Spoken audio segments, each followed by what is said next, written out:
السلام علیکم دوستو، کیا آپ جانتے ہیں کہ آج ہی کے دن دنیا اسلام کے اس شیر نے اس قلعے کی دیواریں گرا دیں جسے یورپ اپنی سب سے مضبوط دفاعی طاقت سمجھتا تھا؟ اور کیا آپ کو معلوم ہے کہ 14 المبارک وہ دن ہے جب آپ کا جسم بھوک کے احساس کو کم کر کے آپ کو ایک سپریم ہیومن فوکس دیتا ہے؟ میں ہوں محمد اکرم اور آپ کو اپنے چینل پس داستاں میں خوش آمدید کہتا ہوں۔ رمضان المبارک کا 14واں دن آپ کو بہت بہت مبارک ہو۔ ہم عشرۂ مغفرت کے بالکل درمیان میں کھڑے ہیں۔ اسلام میں 14 رمضان وہ بڑا دن ہے جب حق کی طاقت نے باطل کے بڑے بڑے قلعوں کو ہلا کر رکھ دیا۔ 14 رمضان 663 ہجری مملوک سلطان الظاہر بیبرس نے فلسطین کے اہم شہر کیسریہ کو صلیبیوں سے فتح کر لیا۔ یہ شہر 70 سال سے صلیبیوں کا مضبوط ترین قلعہ تھا۔ سلطان بیبرس نے صرف 2 ہفتوں کے محاصرے کے بعد اسے فتح کر کے دنیا کو حیران کر دیا۔ اس نے صلیبیوں کی طاقت کو ہمیشہ کے لیے ختم کر دیا۔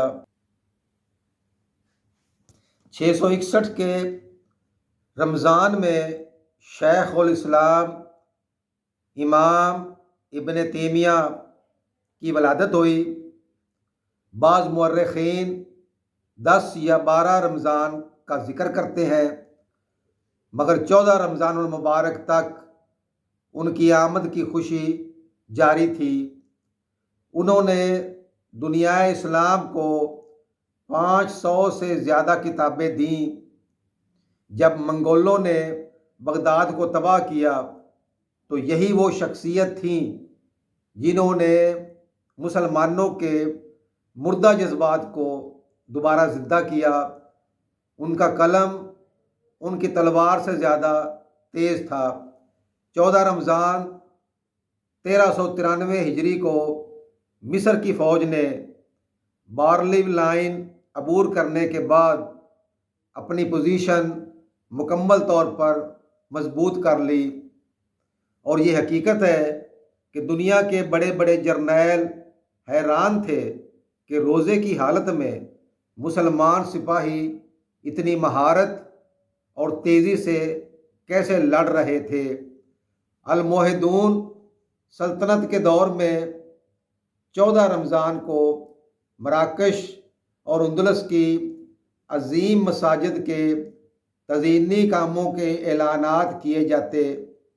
ان مساجد میں قطوبیہ مسجد کے اہم حصے اسی عرصے میں مکمل ہوئے۔ یہ آرکیٹیکچر اسلام کی صدیوں پرانی عظمت کا نشان ہے۔ عباسی خلیفہ المقتدر نے 14 رمضان کو یتیموں کے لیے دارالیتیم کے لیے بڑی رقم وقف کی۔ یہ دنیا کے پہلے باقاعدہ یتیم خانے تھے جہاں صرف بچوں کو مفت کھانا اور رہائش ہی نہ دی جاتی بلکہ انہیں سائنس اور آرٹ کی تعلیم بھی دی جاتی تھی۔ سلطان مراد ثانی کے دور میں 14 رمضان کو عثمانی افواج نے یورپ کے دل بلقان میں اپنی رسد لائنیں مضبوط کیں، جس کے نتیجے میں وہاں 400 سال تک اسلام کا پرچم لہراتا رہا۔ اب کچھ ذکر فتح مکہ کی آخری تیاری کا۔ 14 رمضان المبارک 8 ہجری کو اسلامی لشکر مکہ کی دیواروں کے قریب پہنچ چکا تھا، رسول اللہ صلی اللہ علیہ وآلہ وسلم نے مرء الزہران کے مقام پر 10,000 مشعلیں جلانے کا حکم دیا، جس سے قریش پر رعب طاری ہو گیا اور انہوں نے بغیر جنگ کے ہتھیار ڈال دیے۔ اندلس کے عظیم طبیب ابو القاسم الزراحوی نے اپنی مشہور کتاب التصریف کے جراحی ابواب 14 رمضان تک مکمل کیے۔ انہیں جدید سرجری کا بانی سمجھا جاتا ہے۔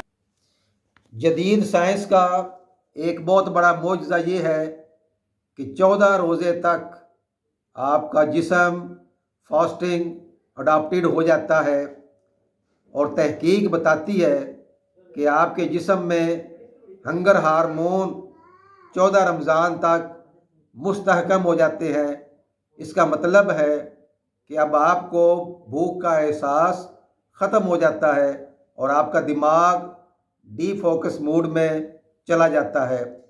اس سطح پر انسانی دماغ کی مسائل حل کرنے کی قابلیت 30% بڑھ جاتی ہے۔ یہی وجہ ہے کہ مسلمانوں نے بڑے بڑے فیصلے اسی عشرے میں کیے۔ 14 رمضان المبارک عشرہ مغفرت کا دن ہے۔ یہ دن ہمیں سکھاتا ہے کہ جب جسم بھوک سے آزاد ہوتا ہے تو روح اللہ کی طرف زیادہ تیزی سے پرواز کرتی ہے۔ یہی وہ وقت ہے جب ہم اپنی پرانی غلطیوں کی معافی مانگ کر ایک نئے انسان بن سکتے ہیں۔ تو دوستو، سلطان بیبرس کی فتح ہو یا ہنگر ہارمون کی سائنس، 14 رمضان المبارک ہمیں بتاتا ہے کہ ہم ہر میدان میں جیتنے کے لیے پیدا ہوئے ہیں۔ آج آپ کو ان حقائق میں سے سب سے زیادہ متاثر کون سا لگا، کومنٹ میں ضرور بتائیں۔ کل ملتے ہیں 15 رمضان المبارک یعنی رمضان کے درمیان کی اس عظیم داستان کے ساتھ، جب امام حسن رضی اللہ تعالی عنہ کی ولادت ہوئی تھی۔ تب تک اجازت دیں، اللہ حافظ۔